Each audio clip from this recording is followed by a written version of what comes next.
Step 2 is live stream.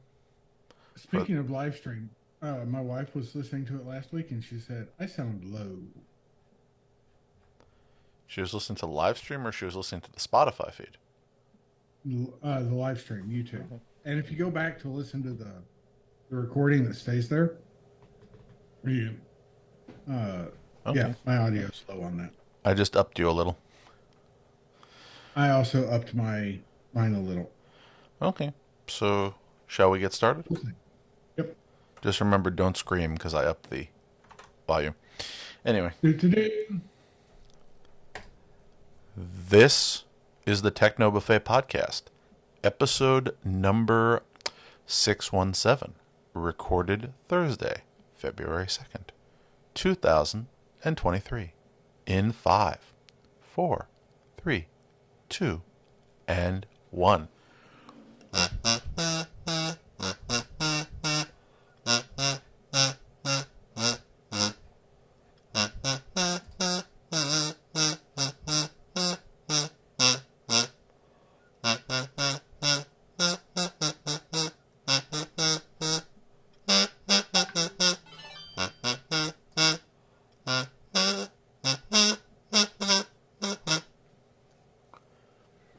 Dum dum dum. So, I say dum dum dum. you said what? I said dum dum dum. I thought you just said that. I did say that. Yeah, you said the dum dum dum. I did. Dum dum dum. So, you know what today is? Something about some rat. Tell me about the rat. Okay, well, today is, of course, Groundhog Day. So, of course, there were some groundhog predictions. I know you've been following all of the groundhogs, and we've discussed Nope, before your favorite groundhog, that you don't have one. I don't have a favorite groundhog. So, there have been 60 groundhog predictions so far today that have been recorded on, of course, groundhog-day.com. Wow. And 29 of them predicted early spring, and 31 predicted longer winter. So, it just Come on, depends. groundhogs, get your stuff together. Hop two. You got Yeah. to talk. You got to communicate here. Well, it depends on which groundhog you go with, because the famous Punxsutawney Phil, who was popularized in the movie, now he predicted a longer winter. However, Staten Island Chuck, that's the one who was dropped by the former mayor of New York, he predicted an early spring. Then, of course, there are the other ones. Octorara, Orphe, Wharton Willie, Concord Charlie, French Creek Freddie, General Beauregard Lee, Dunkirk Dave, Port Richard, Balzac Billy, Sunhomish, Slew, Grover and Sue, Chuckles the Groundhog, Miss G, Woody the Woodchuck, Beardsley Bart, Dover Doug, Stonewall Jackson, Tinicum Tim, Sand Mountain Sam, Mount Joy Minnie, Chesapeake Check, Benny the Bass, Snowy the Prairie Is Dog. there like a map of these things? I told you, groundhog-day.com. And there's a whole list of all the groundhogs, with profiles. Like Cloxitani Henrietta, who you can see Cloxitani Henrietta's profile. But Cloxitani Henrietta is not technically a groundhog. She is a chicken who makes groundhog predictions from a farm in Katona, New York. So essentially, even though she is not a groundhog, she is counted because she is a weather predicting chicken. Interesting. And then, of course, in Georgia, there's, of course, Yona the groundhog. Yona is, of course, at the North Georgia Wildlife Park in Cleveland, Georgia. And when he is training for his once a year prediction, he spends most of his time napping, dreaming of shadows, and his favorite snacks. And he shares the stage with the zoo's honey badger, Barnabas, who predicts the results of the year's Super Bowl. You know, there's not a single groundhog in Florida. There was. But at the moment, no. Have been told there is not currently a groundhog in Florida. I was Nor prepared is for the there one question. in Louisiana, Mississippi, Arkansas, Tennessee, Kentucky, Indiana, Missouri, Kansas, New Mexico, Arizona, Utah, I guess it's the groundhog falling out of favor. I don't know. I think in some places the groundhog is, seeing a resurgent thing, but it depends on the place. For I think example, it looks like up around you, there are just a ton of groundhogs. well, of course, you can also visit groundhog.org, which is, of course, the official website of the Punxsutawney Groundhog Club, which has been around since 1887. And, of course, they already have up the proclamation. On February 2nd, Punxsutawney Phil, the seer of seers, was awakened from his wintry nap at dawn at Gobbler's Knob. Phil looked to the sky and then, speaking in groundhogese, directed this President Dunkel to the proper scroll, which reads, I see the morning has brought the finest people. I see their bravery and spirit. The time has come, I can feel it. The excitement, I can hear it. I see the folks with gray in their hair and the kids, all young and scrawny, their eyes and cheeks aglow from the cold, clean air of sweet Punxsutawney. I see that everyone knows their part, and I am merely the sage, but above all else, I see a shadow on my stage. So no matter how you measure, it's 6 more weeks of winter weather. I thought seeing a shadow meant an early spring. No, it's the other No, way seeing around. a shadow means that the sun's out, so more winter. Yeah. And of course, if you were in Punxsutawney, of course, you would not be able to attend all of the groundhog events that occurred in the last 24 hours because they've been sold out for months, sometimes longer.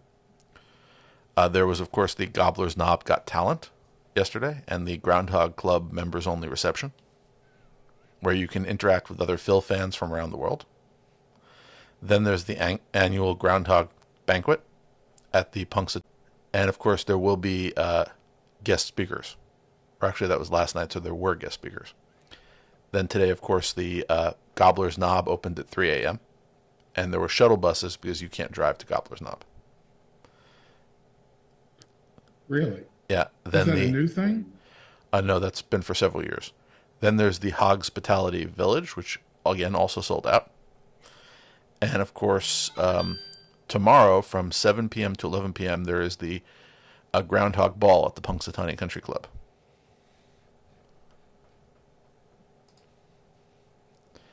On Saturday, you can have lunch with Phil at the Gobbler's Knob Visitors Center Hall, but of course, that's also sold out.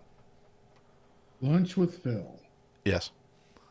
Phil will be making an appearance, Lunch with but Phil. the lunch will be served by the Inner Circle and the Phillettes. Lunch with Bill would be cool. There's a Bill. Bill Murray? He's not a groundhog, though. I know, but he's Bill seen Murray. more Groundhog Days than anybody.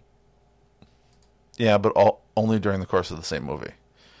By the way, if you're interested, you can, of course, online become a member of the Groundhog Club. And that, of course, gets you the newsletter.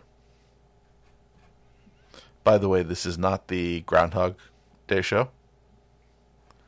One might be surprised to hear that.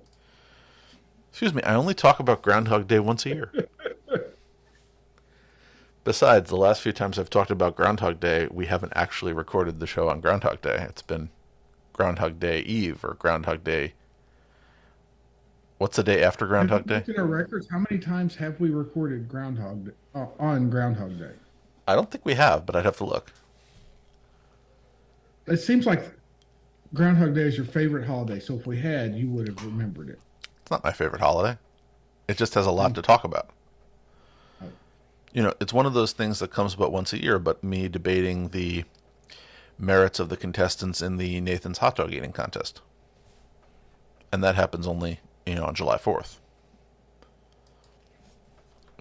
Who were you rooting for this year, by the way?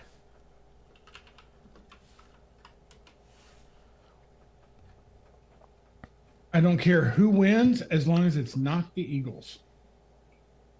When were they competing in the hot dog eating contest? I don't know if they were, but I'm just saying. As long as the Eagles lose, I'm a happy camper. Okay. I don't think they were eating hot dogs. Anyway. So, competitive eating and groundhogs aside, How was your week, Jerry? I know that you were extremely occupied prior to the show because we started late. Yes. So I actually did I think, some cool stuff this week. Like home assistant wise, and I would love to discuss it if you would like to. I would like to, but I did have a pre-discussion question before I forget. Sure, Uh, fire away. well, last week you asked me to arrange for this show to appear on Spotify so that it could be listened to by what we refer to without invading your private life as Mrs. Jerry. Yes, my wife. Yes, I know she has a name, but I'm saying for her, since she hasn't consented to being talked about on the show directly, did she listen to the show after, what, a decade?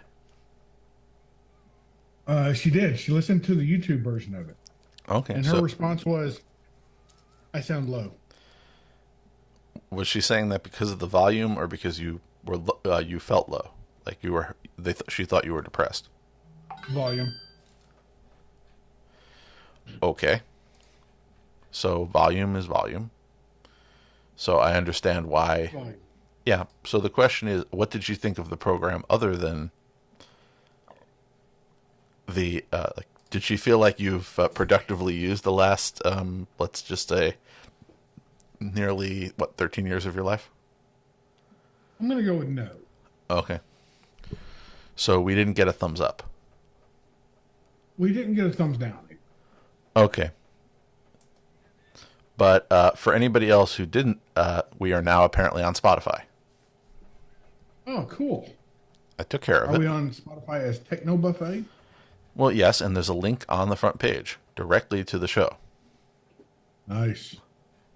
So if anybody wants me to add a random platform that doesn't cost any money and I just have to fill out a form, I'm there for form filling out. Well, Spotify's not a random platform. No, I'm just saying if there is another random platform.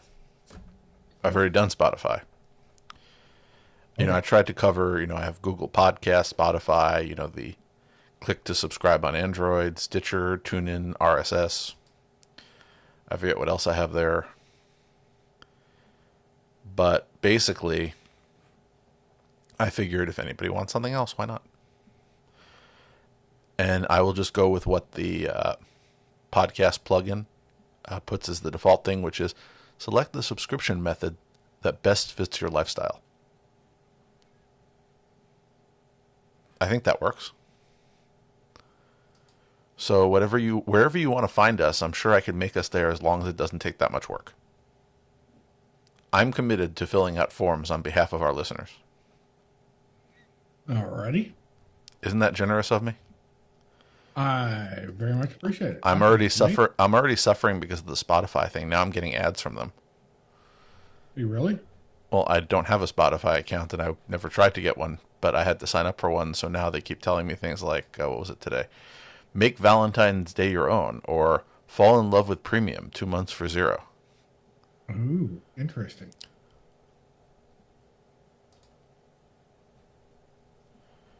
Oh, I just noticed there's another thing. Your credit card on file is about to expire. I better update that before they stop hosting things for me. Anyway, that's a problem for later. Sorry, it was in the same email area. Anyway, so you were going to tell me about your Home Assistant experience of the week, and we do have some Home Assistant news after that. So my news is basically around ESP Home. What did you do? Yeah. So I hooked up a Bluetooth repeater and put a couple of Bluetooth temperature sensors in my refrigerator and freezer. Okay, I've done that. And it was really easy to do. I added YAML. plugged it into my computer, opened up the ESP Home thing inside a Home Assistant. I said, add new device. It was plugged into the machine. So I held down the button while I connected it. It loaded it up. Then I edited the config to give it an IP address and turn on Bluetooth proxy and active, and it was done. Isn't it great how easy that's got? Okay, yep. But I also did another thing with ESP Home. What did you do? I made another one, except this one I gave it some specific uh, Bluetooth MAC addresses for it to connect to.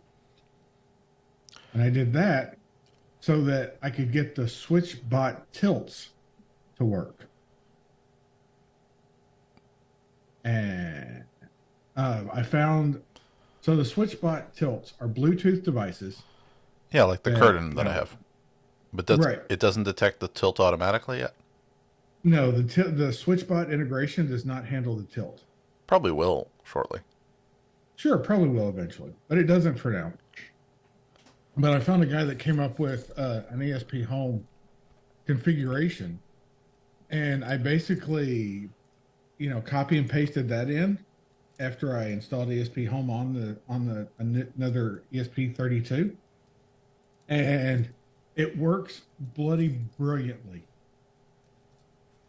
Um, so now I have blinds that open when 10 minutes after we get out of bed, and they close at sundown.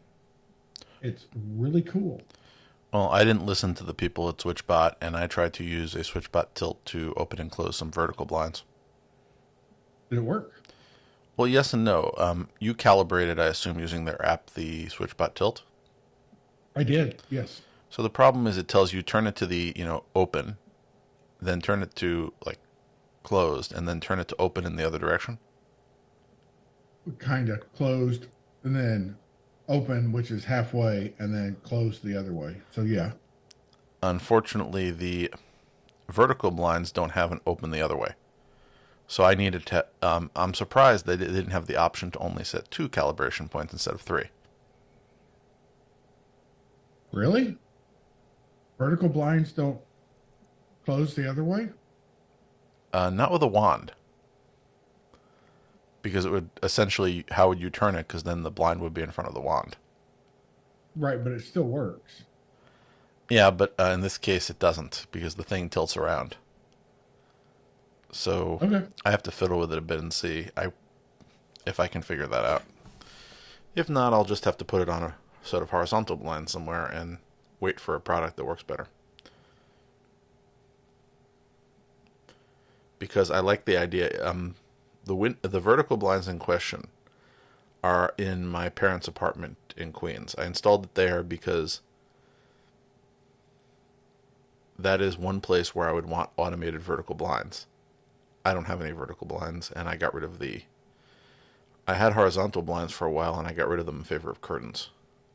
Mostly because I found in my bedroom that would black out the light when I was sleeping. So I put the switchback curtain there instead. So I'll solve the problem eventually. But what else did you do? Was that the full thing, or was there Uh, more? no, Not that was it. not that I that now wasn't have enough. I'm not poo pooing it. I just wanted to make sure before we. I now have two ESP32s in the house that are just Bluetooth repeaters. One downstairs, one upstairs, and they're. If you're curious, a fun thing to do is after you do that is set logging to verbose, and there's a lot of Bluetooth traffic that goes around. It's nuts. No, I know. Did I? I I think didn't. I told you about the toothbrush No, that my Home Assistant instance with is picking up somebody's toothbrush. it's crazy. The Oral B integration. I know I don't have a Bluetooth enabled toothbrush. I wonder what automations people do with that, other than notifying you when your toothbrush battery is low. But anyway, Well, I actually have a reasonable answer to that. I'm sure The somebody new, does. I'm not insulting the idea of automating of integrating your toothbrush into your home. I'm saying I can't think of the use case. well, it'll talk to your phone, and there's an app on your phone that will actually like watch for like the Oral B IOs, think the IO9, and it'll like show a picture of your mouth or like upper and lower teeth, and it'll like give you some indication of when you've cleaned a certain part of your teeth enough.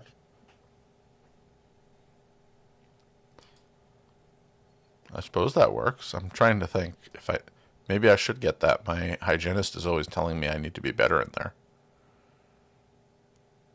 She's been Just saying. criticizing my technique for years. Uh, To be precise, 21 years actually. I'm very loyal to my medical professionals. So there is a new home assistant. Are you excited about yeah, that? Have you? yes, and I've got it. Yes. And what is your favorite feature? Um, I want to say the ESP Home, the tighter ESP Home integration, because that came up. But you have to But wait for the next version of ESP Home to get some of those features. like I have a lot of ESP Home objects that are not in, they're in Home Assistant, but they're not in ESP Home. Why not? Um, because I haven't gone through. Adoption.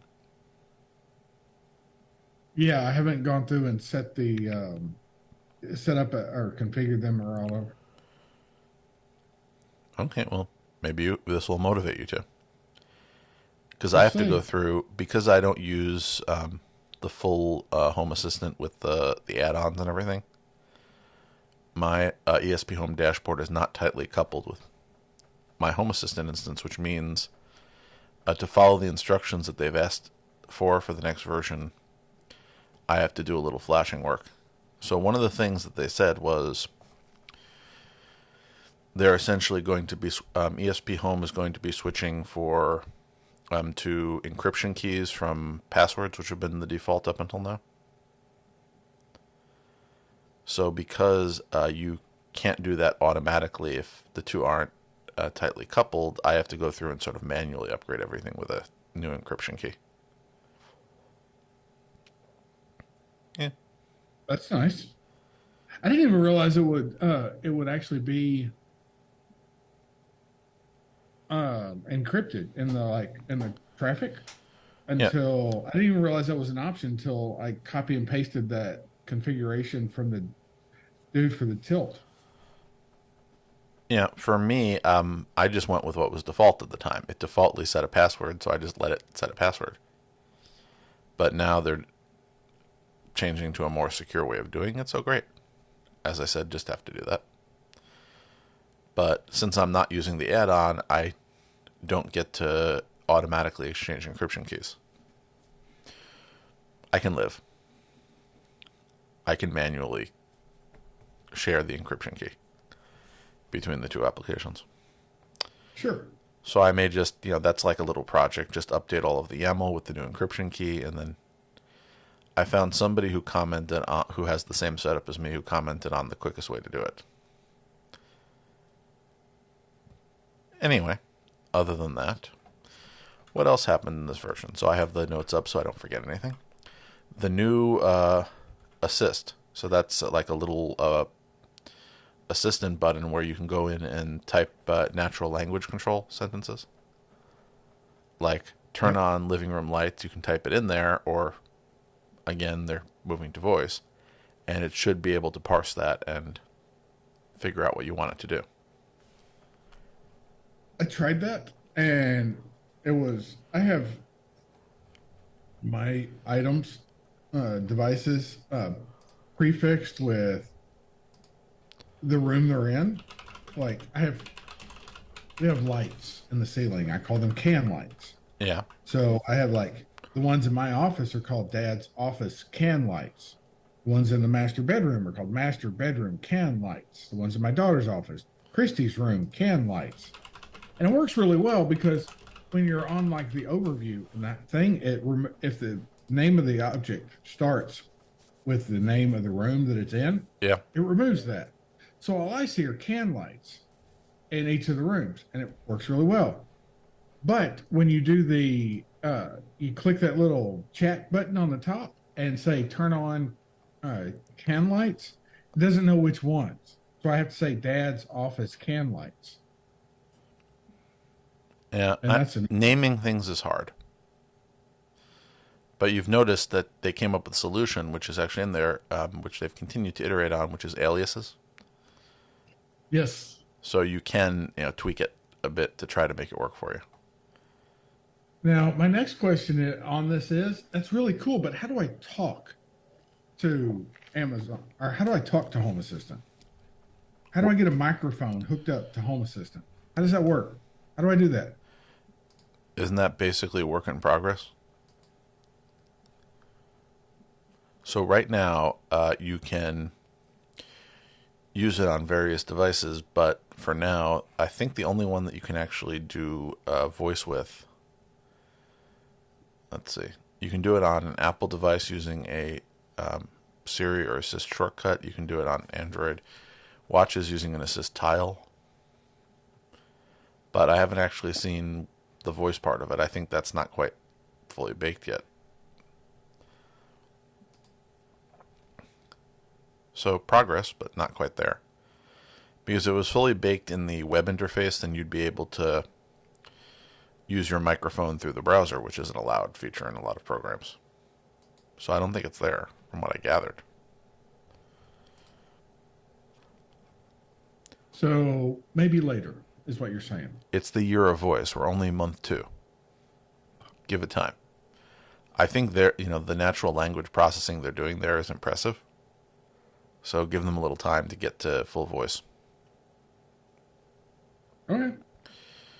So they also added. Wise to lean on somebody else for the voice to text because that's a really hard problem that uh, there are other companies like Google and Amazon working on. Well, also So let the them. Google and Amazon has been laying off people on that problem. They've shrunk those teams.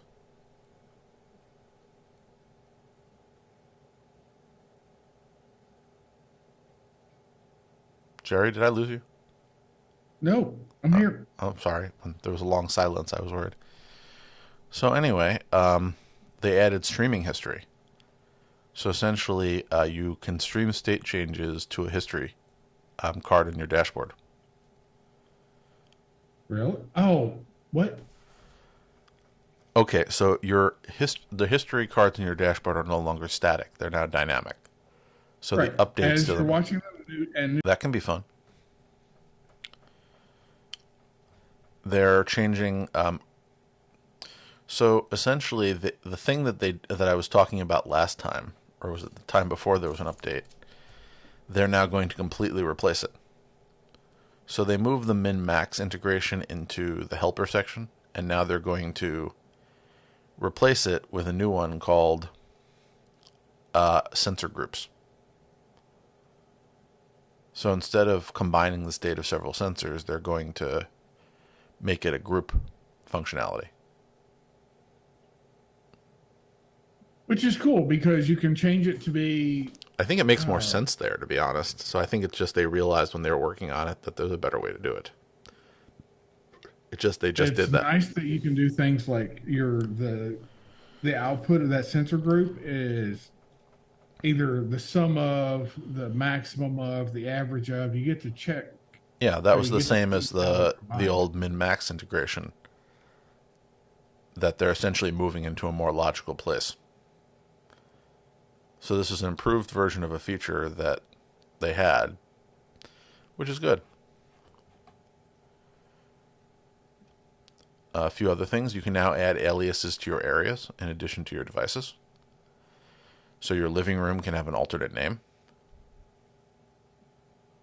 Like salon.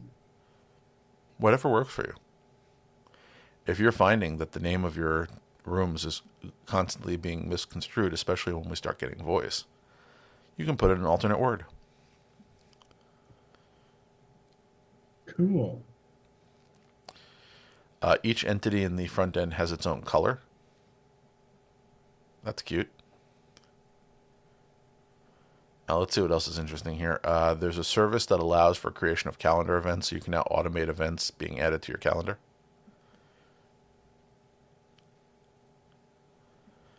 when you're selecting multiple entities, it will exclude already added entities, so you can't duplicate.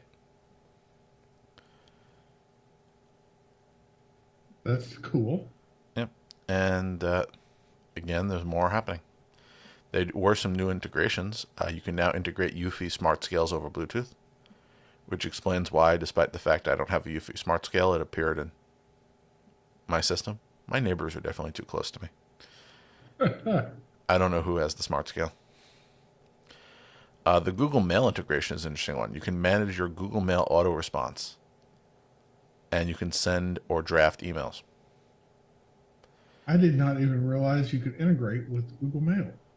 Well, no, that's new, so you couldn't, but now you can. Or are you saying you Yeah. didn't realize that Google Mail was integratable? I didn't realize Google Mail was integratable. Well, it had an API.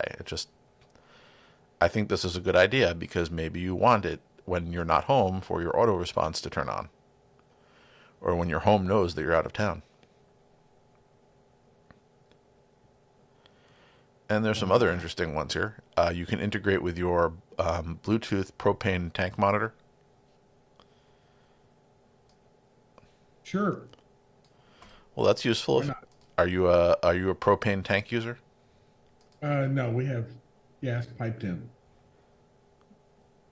for like barbecuing or just for or Oh, for? I we do mean, use it. No, we do use it for, yeah, I was thinking of barbecuing. huh. That's what I thought this Uh, was for. It's a sensor for a propane tank, like on a barbecue.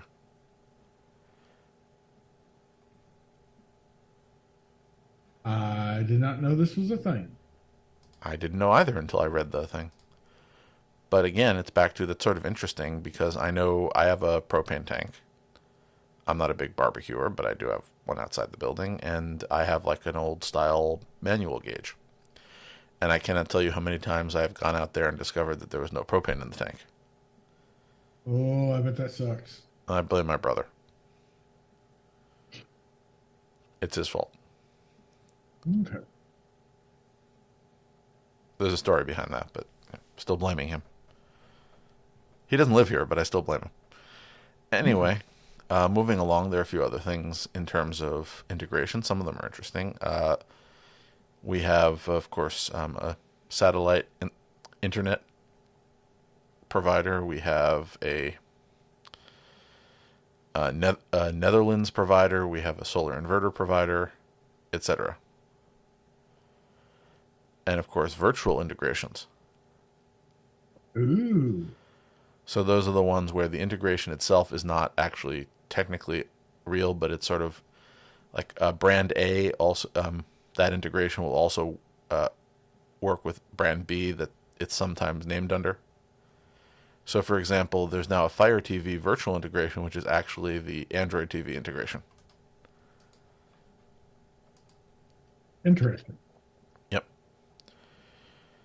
And I actually wiped my Roku TV. So I did a factory reset, so it is now one step above a dumb TV. Because if Is that good? if you reset a Roku TV and you don't log into Roku, suddenly it just acts like a regular TV. Admittedly, I still have the Ethernet cable plugged in because then I can send signals to the thing to turn the TV on and off or do basic controls. But other than that, it works fine. It works a little better with the Google TV now, although I still have a few problems. Mostly, I've been researching HDMI CEC because I want to be able to control everything and switch it over to the other inputs more easily without me having to get another remote involved. So I may use Home Assistant to solve that problem. Again, gives me something to look forward to. So let's see what else is on here. Too many windows. Here we are. They added some new integrations to the Home Assistant UI. There are a few breaking changes. If you were running Python 3.9, sorry, it won't work anymore. There's a lot of breaking changes. Yeah, but none of them are really shocking because if you look at them, it's things like, for AccuWeather, the precipitation entity was changed from millimeters to millimeters per hour, which is what it really should be. That's standardized in weather. In automations, a disabled condition will no longer be a pass. Instead, it will have the condition will have no effect when disabled. So there again, a few little logic things. The history integration again, it removed an option from YAML. The recorder option again, the default commit interval for the recorder is 5 seconds to reduce disk I/O and increase storage longevity. And that's partially because the history and the logbook integrations now both support live streaming, which means you won't be reading the database after the initial sync. Ooh. Let's see. So again, a lot of these aren't really shocking. The previously deprecated YAML configuration of the uptime integration has been removed, so you can no longer configure uptime by YAML. No? Nope.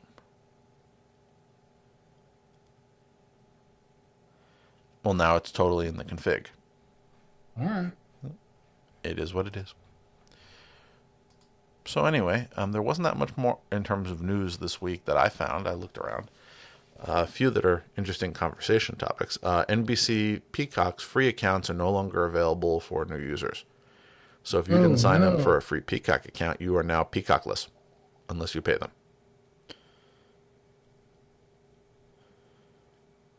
It took me until recently until I found something on Peacock I wanted to watch. Really? What do you mean, really?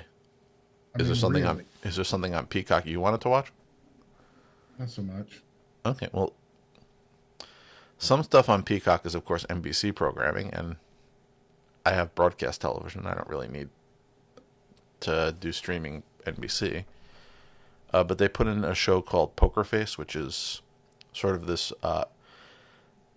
I think somebody commented that it's like a 1970s detective show set in the modern age. Wasn't bad. Worth watching, I think. The premise of the show is it is a character who is on the run. And one of the reasons they're on the run is that they have an uncanny ability to tell when people are lying. Yeah. And everywhere they go, they run into a murder. So it's like that 70s style Murder of the Week show where, like Columbo or one of those. Except this person isn't a police detective or a private detective or what have you. They're just somebody who is trying to avoid an individual chasing them. Interesting. The price for watching it was acceptable. Do you have Amazon Prime? I do. Have I told you about a show called The Peripheral? The Peripheral? Real? Yeah. Yes, I haven't. I knew about it before you mentioned it, but yes, you mentioned you've been watching that. Oh, so awesome. I haven't gotten to it yet. It's so awesome. Well, it looked like sort of a dark science fiction show. Not really. It's not really dark, no. Yeah. It's just lately I've been looking for. I've been in sort of a mood where I need less depressing fare. I have to be in a certain frame of mind before I want more dystopian. But if you're telling me it's not dystopian, I might give it a shot. It sounded dystopian. It is, but only because that's the world. It's not like it doesn't concentrate on that. Okay. It's not. I'm just saying the last few weeks I've needed less dystopian. But I'll give it a shot at some point. I don't think it's going to vanish. Although I did finish Leverage, which I know you were a fan of. You did? The latest season, yes. Oh. The one that that they just released the last episode of, indicating that some things were happening and some plot twists were coming to an end. Oh, I have not seen the most recent episode. Was there one this week? I thought last week was the last one. I just got one this morning. Okay, then I guess I thought it was the end of the season when they wrapped up a bunch of plot holes. So maybe there's more to happen. I'm stuck in the peripheral though, so peripheral. So it'll be a little bit before I get back to leverage. Maybe they're rescuing the guy who spent the whole season off the show. Who knows? Anyway, so I will recommend Poker Face again. Not if you are looking for lasting entertainment. I think it's a good show if you want something just to sort of relax to. And they have a great selection of guest stars. They had John Ratzenberger. I haven't seen him on a show in years. I don't know who that is. Did you ever watch Cheers? Yes. He played the postman. Oh, okay. Wow, really? Yeah, Cliff. Yeah, no, I haven't seen him in forever. Yeah, the only thing I know he's done over the last few years was he's had a constant career doing voices for Pixar. They think he's a good luck charm because he appears in like every Pixar movie. Interesting. You haven't noticed that? No, Okay. I normally don't look at the who does the voices in Pixar Well, movies. he has a distinctive voice. Anyway, that aside, he made an appearance in this, and as I said, I don't remember seeing him in an actual show in a long time. So he appeared in one episode. Since it's one of those shows where the character wanders around every week, they have different guest stars. So he did a turn as a character, and they had a bunch of other people who you might recognize. Brings me back. Anyway, if you like the Walmart Android TV streaming box, which I accidentally got 3 of, apparently they're working on a sequel. Yay. Yay! Yeah. And this one, since we talked a lot about it, apparently, according to The Verge, Anchor finally came clean about its Eufy security cameras. They admitted its always encrypted cameras weren't always encrypted, but they're going to do better. Yeehaw! Right? Well, essentially, I think even they said we did not look good in this. Now, the fact that it took them so long to realize they didn't look good in this is a little disappointing. So they've said that they fixed most of the problems. So the video stream requests from their web portal will now be end-to-end encrypted. Every single Eufy camera will be using WebRTC, which is encrypted by default. So essentially, they've removed some of the encrypted issues. So the cameras produced unencrypted streams for their web portal, and now they will no longer produce unencrypted streams for their web portal. Apparently, they Cool. are asking for an independent report on their security practices in order to regain trust. They're promising a bug bounty program. And they are apparently launching a microsite to explain how their security works in more detail for people who want a detailed description of their security.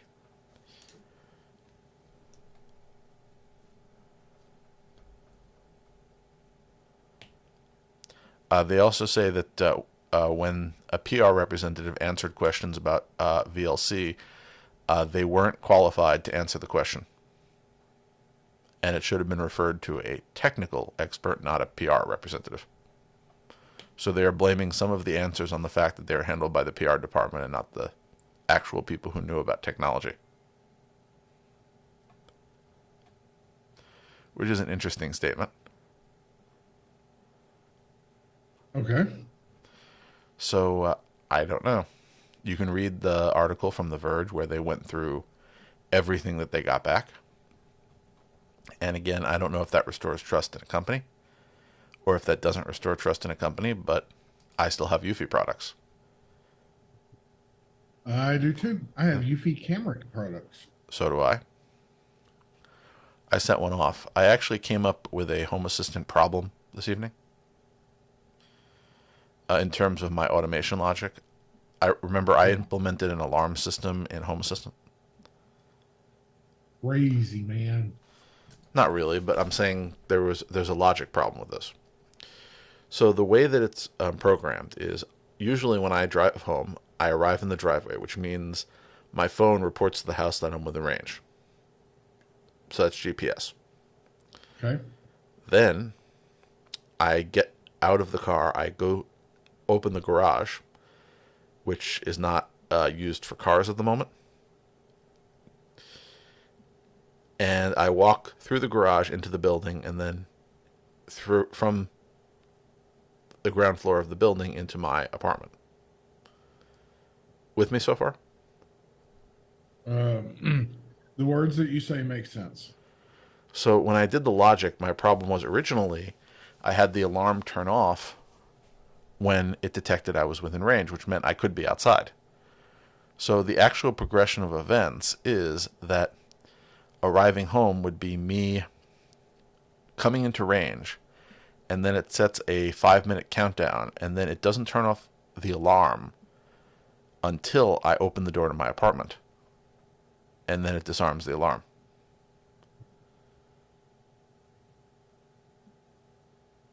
Makes sense or doesn't make sense? Sure, makes sense. Okay, well, that's where the problem comes in. So they're doing renovation work next door. So the last few times I've come home, I've gone over there to see what they did, which means I didn't walk into my door within 5 minutes, which means when I came back and walked through my apartment door, since I'd already been home for over 5 minutes, it triggered the alarm. Cool.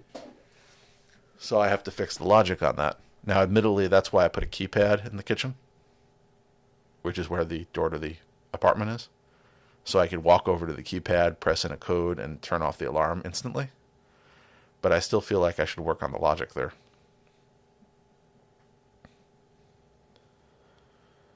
See? Uh, Always fun. I have a small piece of advice for you. Yeah. Instead of concentrating on when a thing should happen, maybe try and turn the logic around so that you look at when it should not happen. So what are you suggesting in this case? I don't have an actual suggestion. I'm just offering a Yeah. way that you may look at it No, differently. I have looked at it differently. I have to account for the possibility that I might not immediately enter the building. And the whole reason that I set that timeout was because I wanted things to continue recording until my apartment door was breached. And by disarming outside, it meant all of the exterior cameras changed into home mode. So, again, I'll fiddle with it. But by the way, I'm also giving everybody a blueprint on how to break into my house. But if you get all the way to my house and break in, leave a note, because that would suggest a lot more effort than I anticipate people have. Anyway, I'll see you anyway on the camera that will be going off because you don't know the code. Moving along, Google Fi apparently was affected by the T-Mobile data breach. They claim no personal data was leaked, but apparently there are some people who have reported problems. They sent me an email, by the way. I'm sorry. Warning me that there was a breach. Mobile, but I'm not directly a customer of T-Mobile. And finally, if you... Yep. Think away. Just a thought. I think data breaches are going to be inevitable in the future, and that their companies need to work on ways that data breaches do not result in loss of any data that matters or is useful. You know, like when No, I understand the point. lost access to their or shared the vaults, they're all encrypted. So I don't know. Just a thought. Okay. No, I understand. I'm just saying that it's disappointing when one of these things happens, but it's hard. Look at the problem I was just telling you about. It is hard to design a secure system, even if you know what you're doing. Yes. And it's even harder when you don't know what you're doing, but you think you do. Yeah. On a positive I'm not note, talking about you in that case, but well, no. Look at me. I decided to leave LastPass for Bitwarden, And how many breaches did it take before I did that? So is it always the breach, or is it sometimes just how you feel an organization responded? I think breaches are inevitable. Yeah, but it's how you deal with them. And I decided that I didn't like the way that an organization dealt with it, so I decided to find another organization. There you go. I'm happy it took me, even though I still probably should clean up my vault a little, and that's just more messiness and organization than any problem with it. Yep. Like I should put everything into nice, neat folders. And I did some things with Bitwarden that I'd never done with LastPass because Bitwarden has some granular URL matching. So a lot of my self-hosted stuff is on subdomains. So, blank dot, let's just say example.com. And because it was doing password matching and they all have different passwords, it was giving me the passwords for all the subdomains. I was able to find the setting to switch it so that it's exact host matching instead. So it was no longer giving me the duplicates. I don't remember ever seeing that feature in LastPass. It might have been there, but considering that I didn't touch my LastPass configuration very much, I'm assuming if it was there, I never noticed it. But it's a moot point because I left.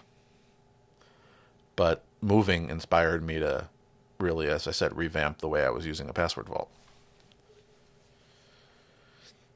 And still more to do. Although I am still debating that should you keep your TOTP inside your password vault, which I will continue to debate. Anyway, finally, Mozilla made over its Pocket app, which is, if you remember, they bought Pocket, which is one of those read it later services, and integrated into everything. So they made over the app. So if you do want to look at a new read it later thing, you can go look at that one.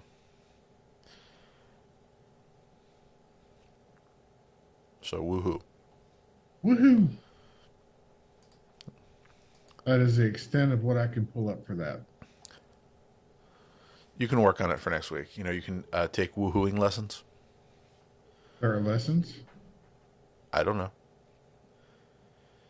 If a groundhog can predict the weather, you can work on your woohooing. Okay. How about that? But what if the groundhog cannot predict the weather? Then you can still work on your woohooing. You'll just woohoo less. All right. So there will be more projects for next week.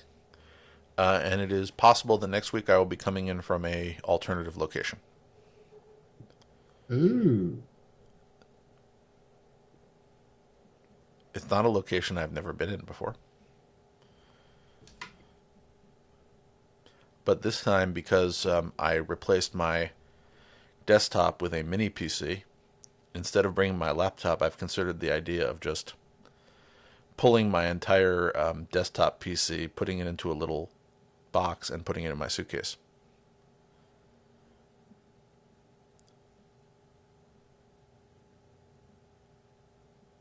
Is that a crazy idea? It's crazy. Well, no, I'm saying I don't know if anybody else does that. I'm not saying anybody else couldn't do it.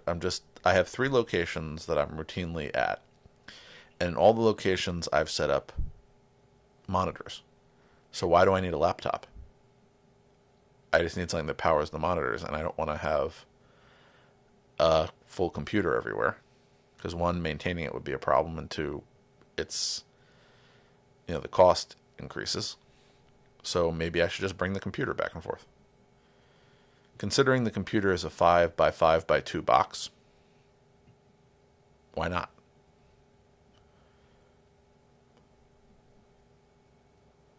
What are your thoughts, Jerry? Good idea or bad idea?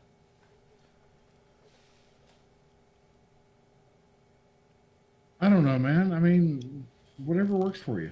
Well, I get more power. Because, my laptop, which I've been using headless, 1, I never use the monitor on, well, not never, but rarely use the actual screen on the laptop. it's almost always closed and docked. So if it's always closed and docked, why do I need a screen? I can get more bang for my buck by just getting a mini PC, which is what I did.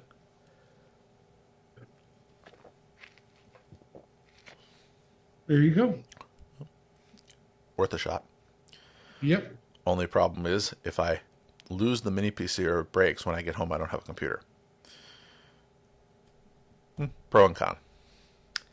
Anyway, so until next week when maybe I'll be here, maybe I'll be somewhere else. Maybe I'll be visiting Jerry. Wow, really? No, you didn't invite me. I wouldn't show up unannounced. That would be rude of me. You're always welcome, dude. Okay, can you do me a favor? Can you go to the door? I'm about to ring the doorbell. I have a camera. If you ring the doorbell, then I'll know. Okay, that really stops my efforts to sneak up on you and surprise you. It's okay. Which I'm not going to do for the practical reason that if I'm flying all the way to Jacksonville, I feel like I shouldn't show up unannounced because what if you're not there? Yep. So I will just go with the if I decided to visit Jacksonville and see you, I'm probably going to tell you first. And make sure Cool. you plan on being at home. Because you could be out of town. You could be in the Bahamas or in Cleveland.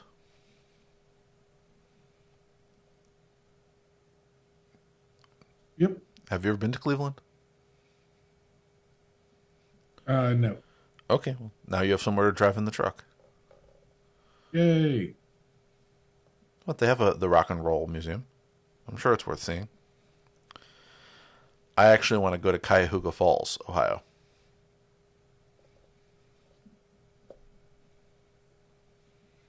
I've been fantasizing about going there.